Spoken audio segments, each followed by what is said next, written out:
Selamat datang di channel Detektif Sanji, tempat berkumpulnya para pecinta One Piece yang haus akan teori, fakta tersembunyi, dan pembahasan mendalam seputar dunia ciptaan Eiichiro Oda.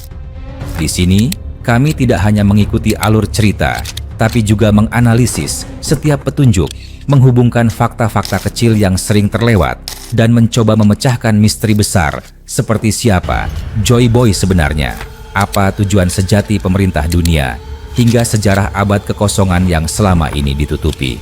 Setiap video di channel ini disusun dengan riset yang mendalam, sudut pandang kritis, dan tentunya semangat nakama sejati.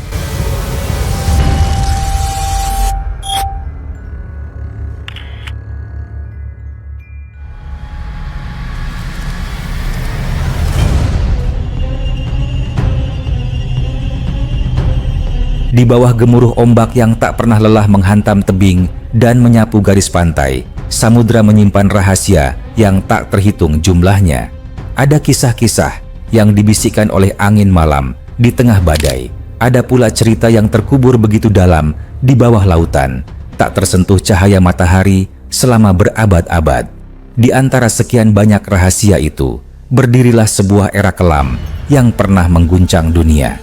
Dan kini, menurut bocoran terpercaya dari Redon, bab terakhir dari era tersebut akan ditutup dalam One Piece Chapter 1157, bukan sekadar lanjutan cerita biasa, melainkan penutup bagi salah satu bab paling kelam dan monumental dalam sejarah bajak laut. Akhir dari bajak laut Rocks. Nama bajak laut Rocks mungkin bagi sebagian orang hanyalah legenda samar yang terlupakan, sepotong desas-desus yang tergerus waktu. Namun, bagi mereka yang pernah hidup pada masa kejayaannya, nama itu adalah bunyi lonceng kematian. Ia menjadi pertanda datangnya badai yang tak mengenal belas kasihan, badai yang sanggup merenggut seluruh kehidupan tanpa sisa. Rocks bukanlah sekadar kru bajak laut.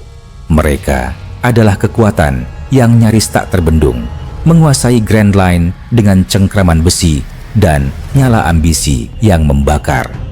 Mereka menjarah tanpa ampun, membakar tanpa ragu, menaklukkan tanpa jeda. Dalam diam, mereka mengubah wajah dunia, meninggalkan luka-luka yang tak pernah benar-benar sembuh.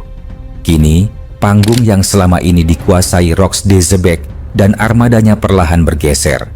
Tongkat kekuasaan seolah berpindah tangan menuju dua sosok yang menjadi pusat perhatian, Pangeran Loki dan Raja Harald. Namun pergeseran ini bukan sekadar pergantian pemimpin. Ini adalah perubahan arus besar yang mampu mengacaukan keseimbangan kekuatan dunia. Awal chapter ini mengajak pembaca menyelami momen sunyi, sebuah jeda di tengah gemuruh kisah besar. Cover story volume 39 memperlihatkan Yamato, sosok berambut putih dengan semangat membara, berjalan menembus hamparan salju tebal menuju kuil Konare yang berdiri kokoh di tengah lanskap beku negeri Wano. Di hadapannya terbentang sebuah makam tua, diselimuti bunga-bunga layu yang membeku menjadi kristal di bawah suhu dingin. Makam itu milik seorang pahlawan dari wilayah Ringo, tanah para samurai pemberani.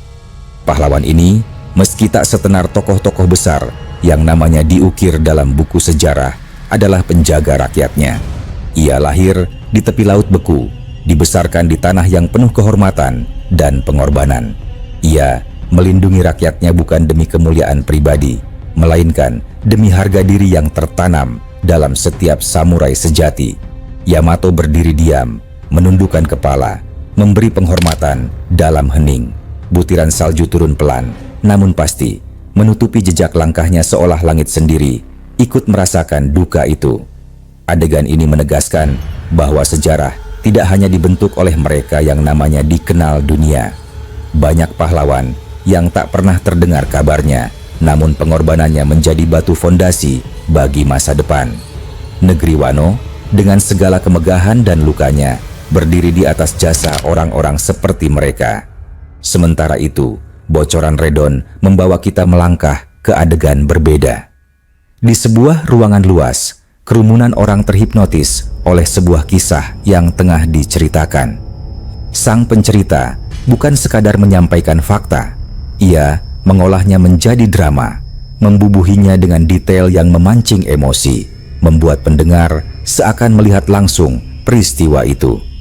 Kisah yang dibawakan adalah potongan masa lalu yang lama terkubur, akhir dari bajak laut Rocks, melalui kilas balik yang memadukan potret sejarah dan reaksi tokoh-tokoh masa kini. Pembaca diajak kembali mengingat bagaimana nama Rocks pertama kali disebut tepat 200 chapter lalu, di chapter 957 dari mulut mantan Laksamana Armada Sengoku. Di sanalah dunia mengetahui bahwa Rocks telah mati, krunya tercerai-berai, dan semuanya berakhir di sebuah pulau bernama God Valley. Pertempuran God Valley bukan pertempuran biasa. Ia menjadi legenda karena mempertemukan dua kekuatan yang biasanya saling bermusuhan, Monkey D. Garp, sang pahlawan angkatan laut, dan Goldie Roger, raja bajak laut. Keduanya menanggalkan permusuhan demi menjatuhkan ancaman yang bahkan mereka anggap terlalu berbahaya untuk dibiarkan hidup. Rocks de Zebek bukanlah manusia biasa. Ia adalah badai yang mengambil bentuk manusia, keras, liar, dan tak kenal takut. Tak pernah ada bajak laut lain yang memiliki ambisi sebesar dirinya. Ia tak puas hanya menguasai lautan. Ia mengincar dunia. Bahkan Mary Joyce, lambang tertinggi kekuasaan pemerintah dunia, pernah menjadi sasaran langkahnya. Di ruang rahasia yang dikenal sebagai Room of Flowers, ia berdiri di hadapan puncak kekuasaan dan melontarkan ancaman yang membekukan darah. Suatu hari ia akan kembali untuk merebut tahta dunia. Cara Rocks merekrut kru mencerminkan tabiatnya yang brutal. Ia tak peduli asal-usul, hubungan, atau dendam di antara calon anggotanya.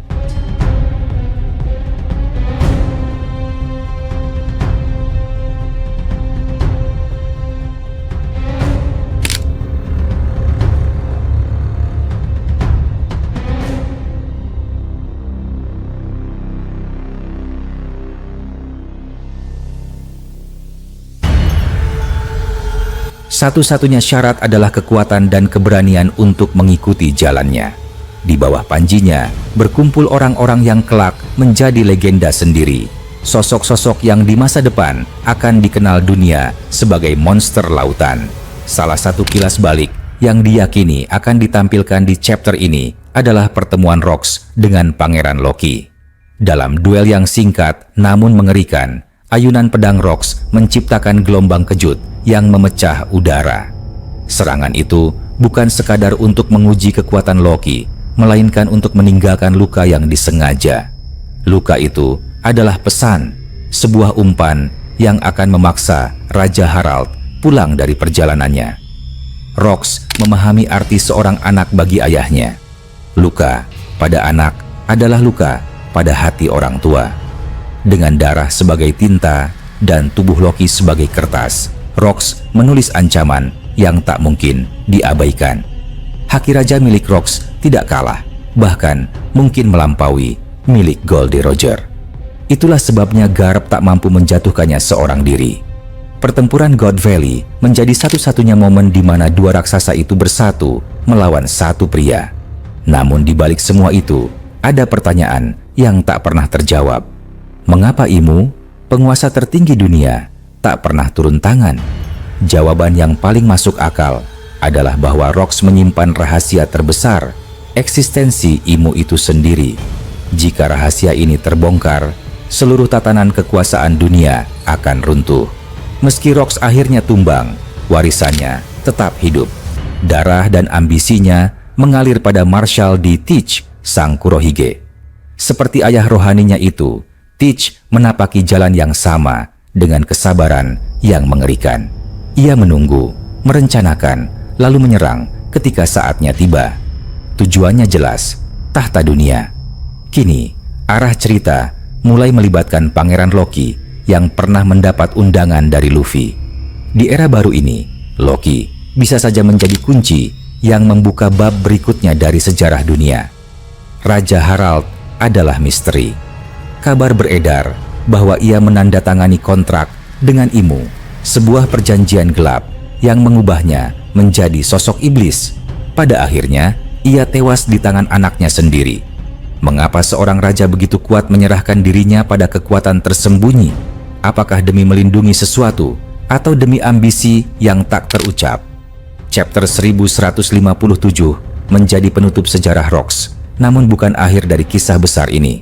Redon memastikan minggu depan kisah berlanjut ke bab 1158. Artinya, badai masih jauh dari usai. Justru arus cerita akan semakin deras, menyeret semua yang berada di jalurnya menuju inti konflik yang bisa mengguncang seluruh dunia.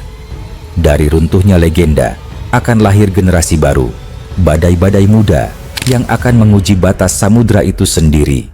Namun, bayang-bayang masa lalu tetap mengikuti. Di dunia ini, sejarah selalu punya cara untuk kembali menghantui masa kini.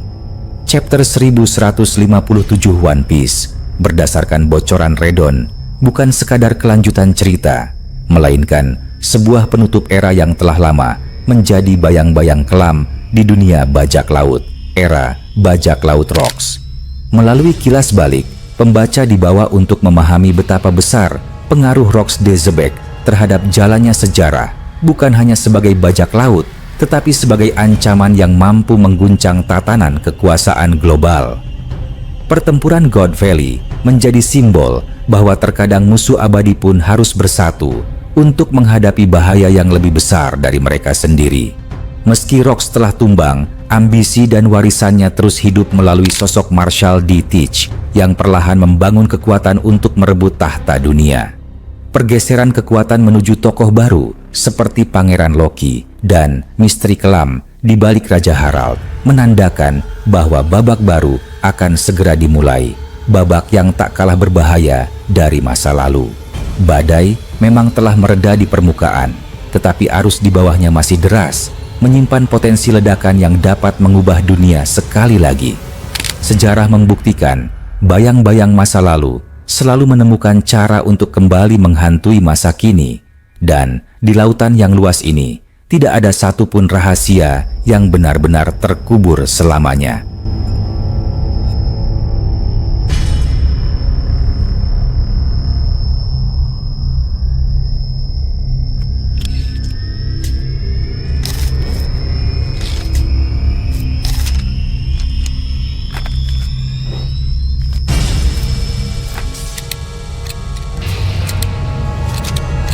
Terima kasih sudah menyaksikan video ini sampai selesai.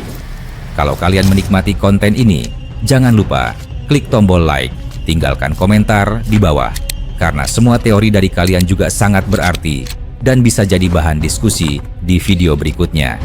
Dan tentu saja, klik subscribe serta aktifkan lonceng notifikasi supaya kalian tidak ketinggalan update terbaru dari kami. Sampai jumpa di video selanjutnya.